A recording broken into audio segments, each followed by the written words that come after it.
Well, Bill asked me would I agree to give a big science talk at this meeting.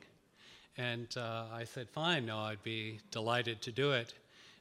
But I do want to say that I think that there are 3 talks that have been that are going to be presented in this session, and I'm viewing this partly as representing an area, sort of a domain of fluid dynamics type calculations.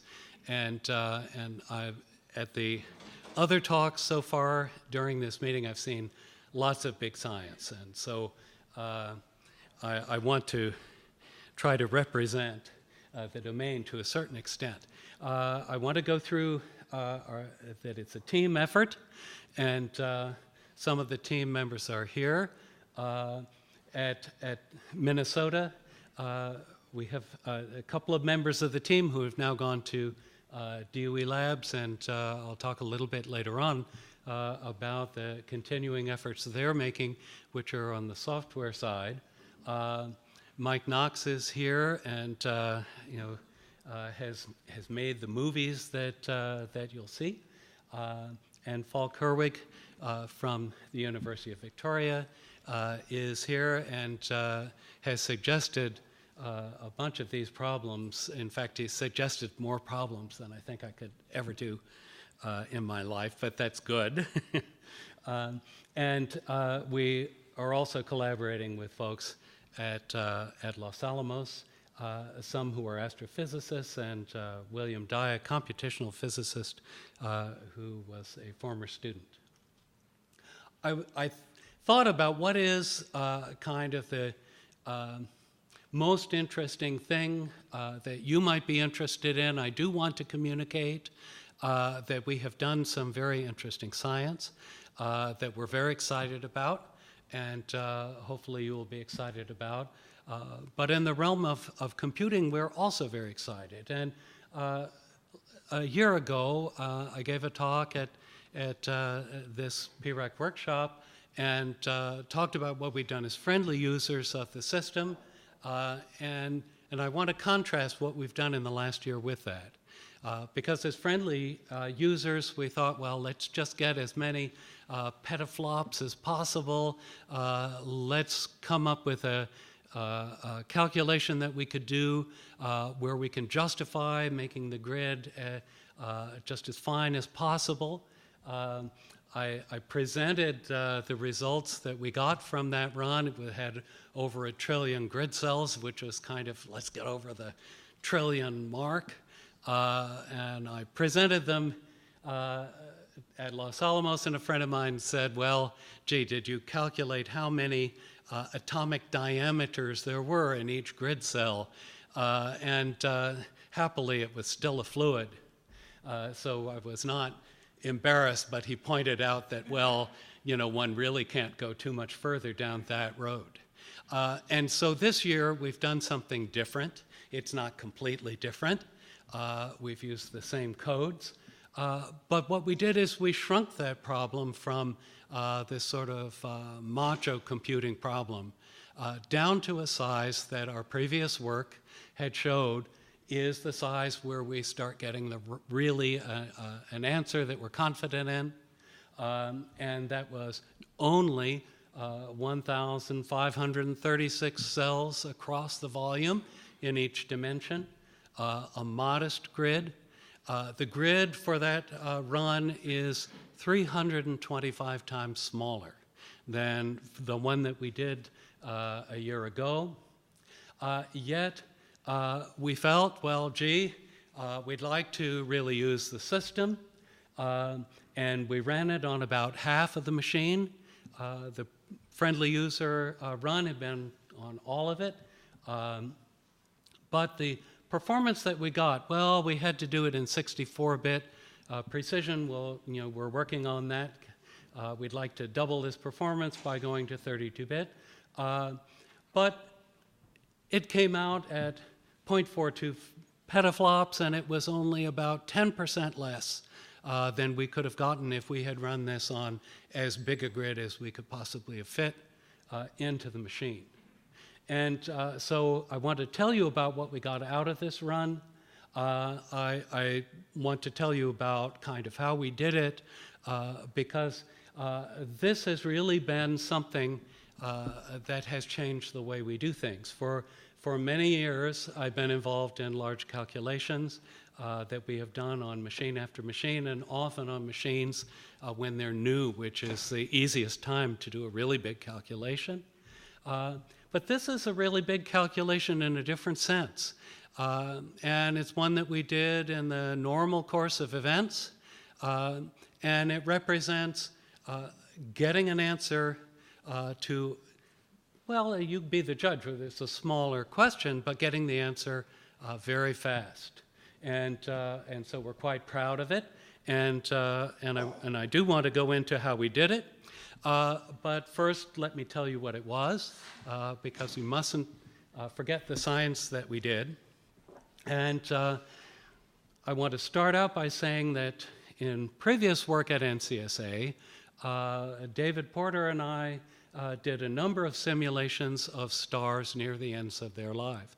And we simulated what are called AGB stars, meaning asymptotic giant branch stars for astronomers.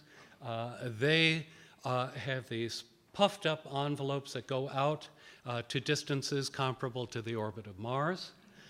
And at the center is something that is comparable to the radius of the Earth. We calculated the outer part and did that at NCSA.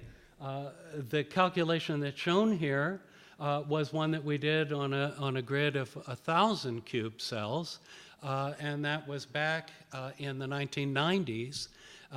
And I think that makes an interesting contrast.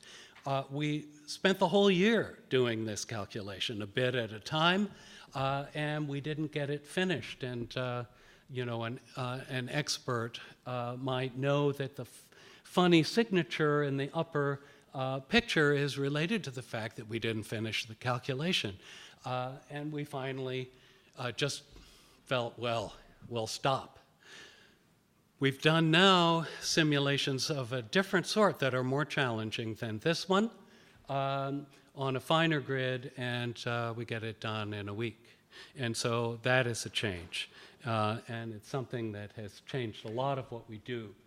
I just want to say a little bit, and this is all text that I will give them the presentation, and they'll put it up somewhere. You can download it and read it if you want, but I prefer pictures, and I figure you probably do.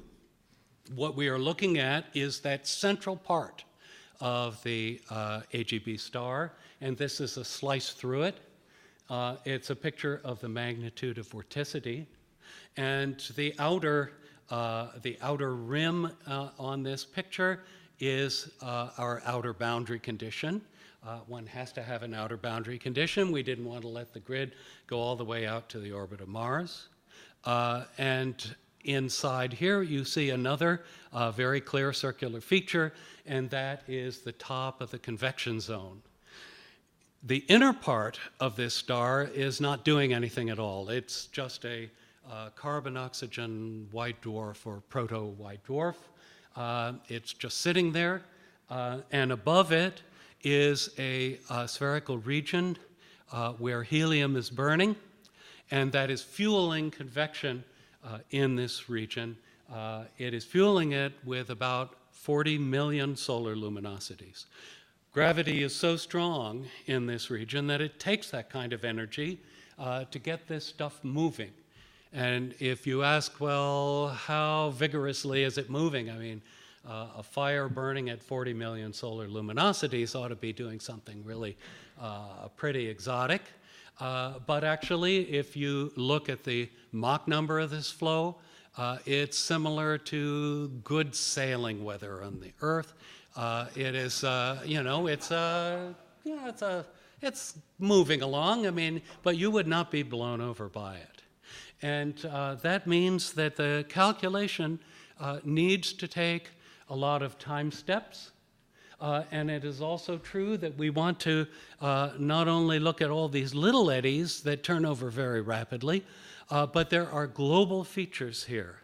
And they're more evident in this next picture, where you can see the prominent lanes are the lanes in between convection cells.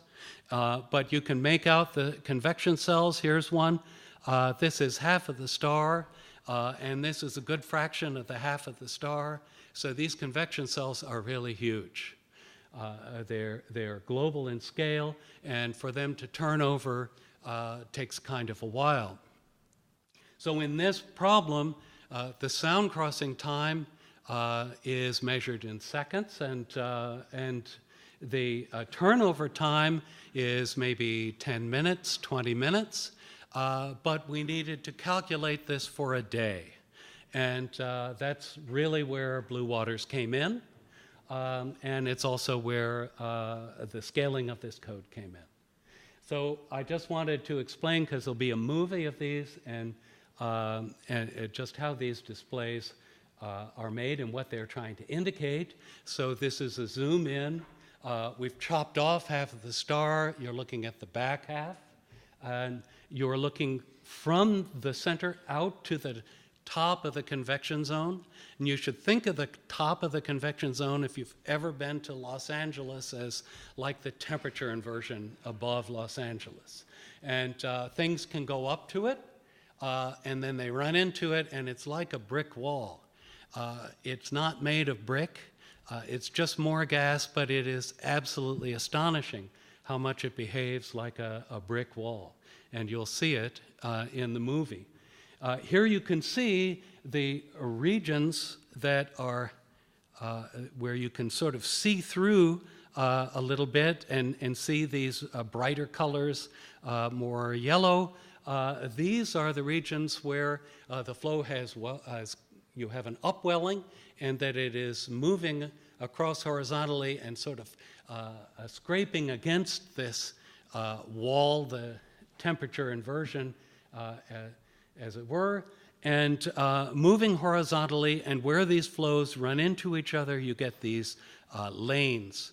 Now, the colors here, what we are doing is we're making visible the amount of material that has been entrained in this flow from the stable layers of gas above.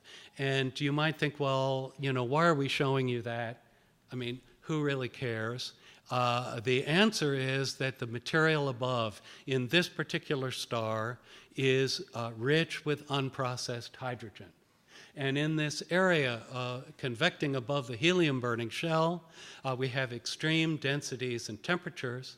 If we could just bring this hydrogen down into the convection zone about halfway, it would burn very rapidly, and it would release more energy than is being released with the 40 million solar luminosities of the helium burning.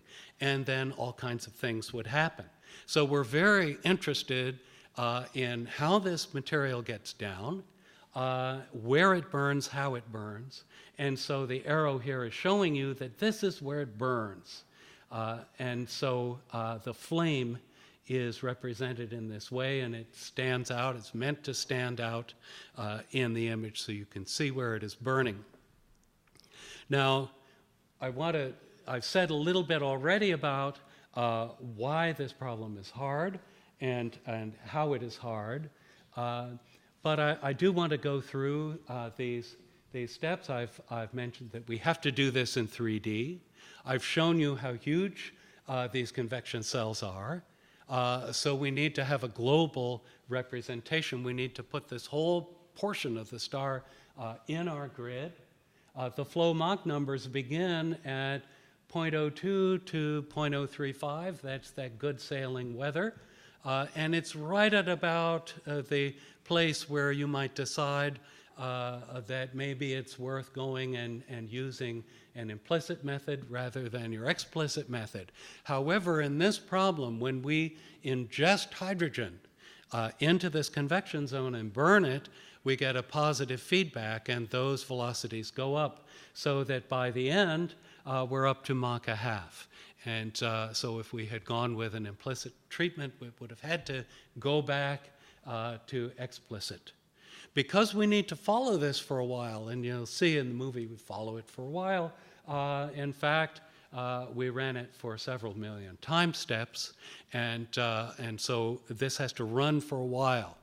And I think about this in terms of the computational challenge that involves, from having served on a computer allocation panel for climate simulation for many years. And they always would tell us, well, gee, you know, they can't refine their grid because they have to compute for 100 years to see what the climate impact is. Now, this is stellar weather. It's not climate. We're talking about one day. But it is many dynamical times, so we have the same thing. We got to figure out how, on a relatively modest grid, can we do millions of time steps in order to see what goes on. And then, of course, we have to track the ingested hydrogen. We have to compute its ingestion correctly, which is not simple. And then we have to burn it and all of that. So it's hard. And this is for people who are used to reading these kinds of diagrams in stellar evolution. Well, you can see that, gee, we've got a diagram that is guiding us here, and our diagram server is Paul Kerwick is sitting right there, and those of you who want this explained to you should really ask Falk, and I'll go on assuming that most of you don't really want it explained. This is something that shows how essentially what we're talking about is something called the helium shell flash, and this is a view of it over a period of 4 years in the life of the star. And it's showing sort of when we look in on it for a special day somewhere around here, where it's lifted up this convection zone above it, and it's beginning to reach this relatively buoyant, unprocessed hydrogen. And if we can pull it in, all kinds of things happen. And so the things that happen that we do want to track are not only the energy released from the burning of the hydrogen, but it generates sources of neutrons which can build heavy elements. And there are heavy elements that have been built. In the particular case we studied, that was a real star, and it's been well observed, and what heavy elements it's produced are known. And so we can compare what we get with that. So we actually have a chance of validation. And so I've told you why it's hard. But at the same time, I want to tell you, well, it's not impossible. And so these are the things that make it easier than it might otherwise have been. We can actually do this calculation on a uniform Cartesian grid. That's just wonderful. We can use an explicit code. In fact, we should use an explicit code. Very powerful computers are available, Blue Waters. Because we have these lower Mach numbers involved, there are certain things in the numerical treatment that we don't have to be concerned about, and they have implications for how well this code can run. And so I've listed a few of them, and we've more or less exploited everything that we possibly could. We didn't get to 32-bit arithmetic. We tried it, and we're going to have to change the algorithm to make the 32-bit arithmetic work, but that is underway. And so I just want to talk briefly about a couple of the things that we did that we think are sort of special in this treatment. One is that we use ppm, and that's really special, right? And these are just some reasons why it is just so cool. But then it's been around for a while. And so what else did we do? We do anything else? Well, we use this thing that is called, I call it PPB. It is a way that we track the concentration of this ingested hydrogen. And it's actually, at doing that, it's a hell of a lot better than ppm, and so that's a cool thing. And so it's not like we just picked this thing off the shelf and ran it. This is just to show you a little bit of why that is so cool. It's doing parabolas. But the idea is that when some of the stuff from one cell goes into another cell, damn, thought we turned the touch screen off, Well, when it goes into the other cell, we don't just calculate how much of it is and toss it in there and add it up, but instead we actually fit the shape with sort of a least squares best fit, and so we get a very good treatment. We have swirling flows, and so here's a simple 2D swirling flow where I can show you how well this works. This is something that's just going to wind up, and as it winds, it'll look like this, and it'll build more and more thin strands of stuff, and it will ultimately look like that. And this is a comparison.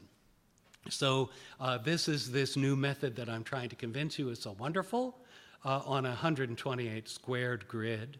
And here's ppm, which is certifiably wonderful, but on a 384 square grid. And I want you to compare across this diagonal. And here, I'll bring them together. These are on the same grid. You see how much better it is. That ppm, it looks like you need your reading glasses.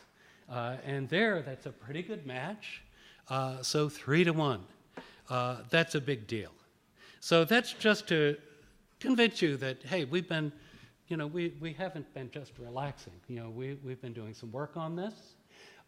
The work that is interesting that I think you might want to pay attention to, if it could work for you, is that we changed the structure of the code.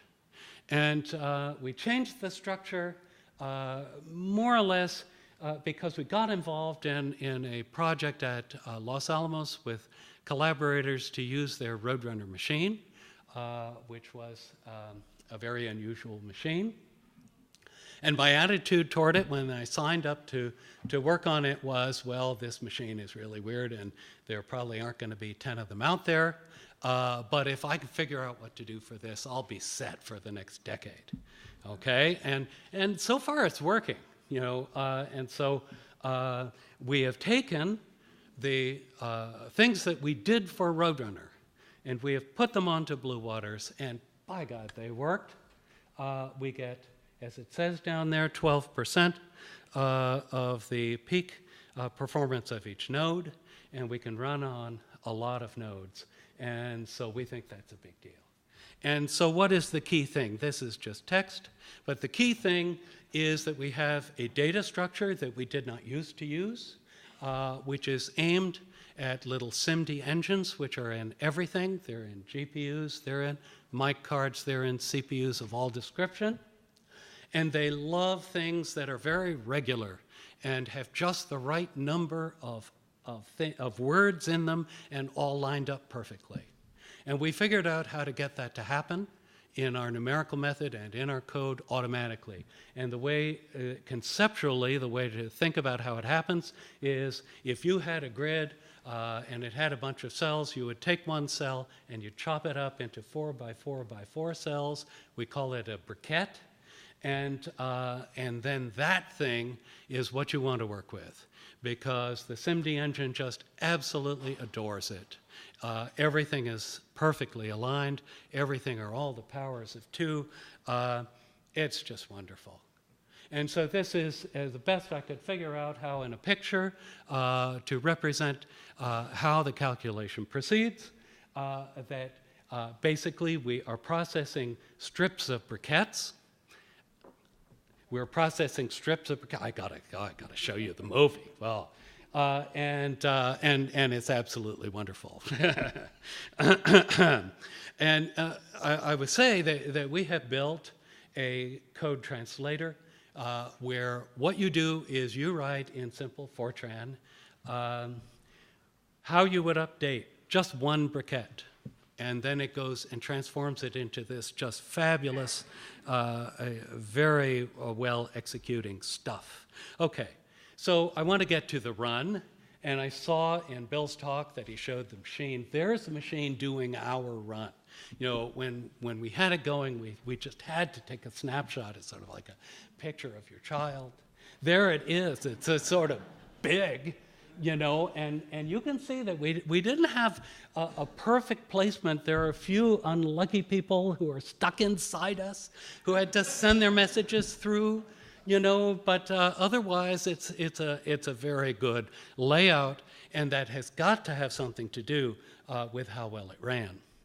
Okay, so, well, we did all kinds of things with the messaging in that it was all fully overlapped with computation, but what I want to do is to talk to you, to go through a couple of these things, but I'm going to go through them while the movie plays, because you got to see the movie. And if I didn't get a chance to show you the movie, it would just be awful. So, okay, so this is the movie. We are cutting into that star, and what you are seeing are images like the one that I showed you, and you are also seeing where the stuff is burning and material is being brought down. You'll notice that although the material that is blue is being brought into the convection zone, it doesn't seem to be accumulating very fast, and well, that's because it's burning. And after it burns, it's gone. The burning is localized, which is a very important thing. We went into this with the idea that, Falk had done 1D stellar evolution treatment of this. And, he said, oh, well, it's going to do this, and it's going to do that, and then it'll do that for 900 minutes, and then it'll do this. And someone said earlier today that you're not doing anything and you're not getting any new information unless you're getting surprised. And we got surprised. Because it is burning locally, what happens is it sets off a non-spherical oscillation that is driven by the energy release of the burning, which becomes increasingly localized, actually. When the movie slows down is when it's beginning. And what happens is that it burns in one place that introduces a huge amount of heat, and so there is an updraft, and that presses on all of that stuff up there, and it rushes around to the other side of the star. That stuff is squeezed down where it burns, and it burns even more violently than before, and then it rushes back the other way. You can see it happening now. And you can also see those waves running along the top of the convection zone, just peeling off that enriched hydrogen. The ingestion of the hydrogen goes up by 2 orders of magnitude, and it's a very big deal. And then this is going to generate all of the cool heavy elements that Falk knows all about. What I wanted to say on that other slide was that when we run on this, we are running with 8 MPI ranks on each node in Blue Waters. Each MPI rank has 4 threads and is updating only 32 cubed cells. And we have lost very little in efficiency. We've placed them so they send messages to each other, but they must send messages out, and somehow that is not costing us anything, and the network can handle it. And as a result, I would say that over pretty much my whole career, the amount of time that you spend in one time step of a big run has been constant. And back when I was a graduate student, it was 7 seconds. And it has remained 7 seconds, I think, within 10% over all of this time. But here, we're doing 26 time steps in 1 second. And so it is different. This really is different, and it should have played the movie again. This really is different, and it is a different experience. Each one of those MPI ranks has a context which amounts, sort of a restartable context of about 5 megabytes. That's megabytes, not gigabytes. And so we're more or less running this thing. We spread it over so much equipment that we're almost running it out of the on-chip cache. Not quite, but very close. And what that does is it opens up all kinds of interesting possibilities. And I've been discussing them with some of the NCSA people here. One of the things we could do is we could, in principle, be flexible, because we're we have so much memory that's available on each node. If somebody really wanted us to relinquish some of those nodes we have, in principle, we could do that and squash everything together, no problem. It would go slower. I'd rather expand. But basically, this becomes very flexible. At the same time, it occurred to me that, we've been writing these restart dumps to disk, and we know from our own disks at home that when you keep doing that, you wear them out. Disks love to not be used. And so if you use them too much, well, they break. And so one thing we could do is just keep the restart dumps in the live memory, not of all of these nodes, but for every 512 of those MPI ranks, there's a special rank that we call a team leader who is in charge of the restart dump. He would only need a couple of gigabytes to store the restart data in live memory. And if there were any kind of equipment failure, well, it couldn't possibly be a team leader. I mean, we know that if there's anything bad that happens, it'll be the worker, right? He'll die, and there's so many more of them, the chance is overwhelming, so we ought to be able to restart immediately. So it has advantages of that type. And then I think that the final advantage is just the idea of getting things done fast. When we did this, part of the impetus was, our allocation was going to run out. And I had this idea that, as we had approached the end, everyone is going to want to use their allocation. I better really use mine fast. And so I tried this. I didn't think it would ever scale this well. It did. And now I realize that, I used my allocation up so fast. Well, I should have asked for more, damn it, I could really use a lot of time doing this, But another way to look at that is to say that if we could all figure out how to do this, then each of us could put in a big run, which is really what the system is for, get an answer fast, go off the machine and think for a while some other people do that, rather than sort of continuously compute along, where every day you do 1/365th of whatever you're going to do that year. That is a different mode of doing science, and I believe it is less productive. I think that Blue Waters has really been able, I keep thinking of the NSF term is that it has to be transformative, and I was discussing with Falk whether I could tell you that he had been transformed, and he said that that would be okay, and it is really true. I think that if I told you I'd been transformed, I know I said that in an NSF proposal several years ago, and the referee report came back, you can't be transformed. You've already been transformed, So Falk has been transformed by this. And so I'm an advocate. I would be interested to share technology or sort of any details kind of about how we did it with any of you who think that some of these techniques might work for you. So I'll stop there. I think I'm out of time.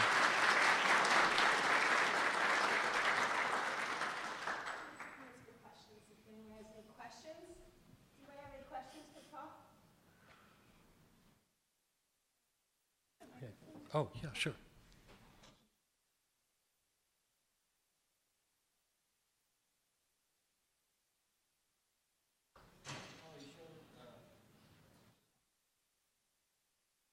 Should be. Well, you showed that slide of the 1D evolution and your thin slice for your 3D. Yeah. Have you gone back with any of this simulations? Oh, we are definitely planning to do that, and that is one of the things that Falk and I have been discussing here at this conference, that our plan is that we would really like to be able to get the 1D stellar evolution and these 3D codes to work together. And so part of it is we have to make some changes to the 3D code. We also have to make some changes to the 1D code. But the idea is that there are these intervals in the life of a star which are very active and lots of stuff is happening. And then there are other intervals which are just boring, okay? And so the 1D thing would do the boring intervals, and then we would do these active intervals. We also feel that some interesting intervals you really can't do confidently in 1D, and so you have to model them. And what we thought we would do for those, which are maybe too long to just compute them directly, would be to do a brief computation and determine the coefficients of some reasonable model, then go forward with the model and then recalibrate it with 3D calculations. So we're going to be working on that in the next year.